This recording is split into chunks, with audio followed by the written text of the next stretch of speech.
Insufficient sleep can undermine your dietary efforts to reduce adiposity.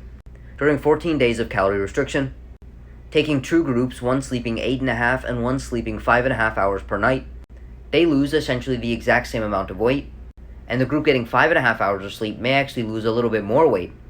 But as you can see, the majority of their weight comes from lean mass. And despite actually losing more weight, the group that sleeps 5.5 hours actually loses less fat mass than the group that sleeps 8.5, which is depicted by the white. So people ask, can I simply just sleep in on the weekends? Unfortunately, this study took a group of people and had them reduce their sleep by about an hour every day for 5 days a week. But on the other 2 days, they were allowed to sleep as much as they want. And on average, they actually slept an extra hour every day. Essentially, on the sleep-restricted days in red, they slept less than the control group. But on the ad libitum days, they actually slept about an hour more than the control group.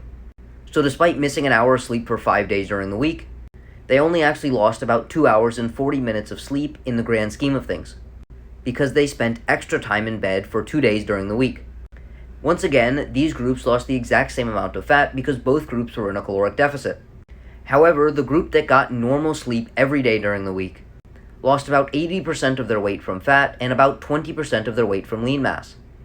But the group that was restricted on some days and could sleep as long as they wanted on others lost about 84% of their total weight from lean body mass and only about 16% of their total weight loss from fat. So they actually lost far less fat and far more muscle mass.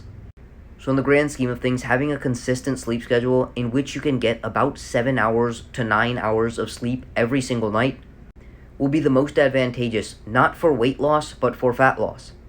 In the grand scheme of things, if you're eating in a caloric deficit, you'll lose the same amount of weight.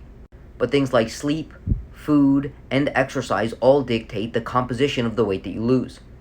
And these two studies make it evident that poor sleep habits can reduce the amount that you lose from fat and increase the amount of lean muscle mass you lose.